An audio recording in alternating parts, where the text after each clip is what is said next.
खबर दें आपको, तहरीक इंसाफ के दौर में करप्शन तहकीकात के लिए पंजाब असम्बली की पब्लिक अकाउंट्स कमेटी ने बड़ा फैसला कर लिया है।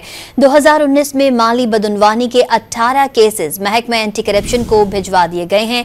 आपको अपडेट कर रहे हैं, पीटीआई दौर में करप्शन की तहकीकात के लिए बड़ा फैसला किया गया है। PAC 3 ने बदउनवानी के 18 केसेस महकमा एंटी करप्शन को भिजवा दिए हैं। महकमा सेहत समेत दीगर महकमों से भी जरूरी रिकॉर्ड तलब कर लिया गया है। खबर दें आपको, तहरीक इंसाफ के दौर में करप्शन तहकीकात के लिए पंजाब असम्बली की पब्लिक अकाउंट्स कमेटी ने बड़ा फैसला कर लिया है। 2019 में माली बदउनवानी के 18 केसेस महकमा एंटी करप्शन को भिजवा दिए गए हैं।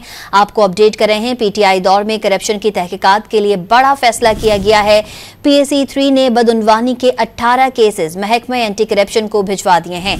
महकमा सेहत समेत दीगर महकमों से भी जरूरी रिकॉर्ड तलब कर लिया गया है।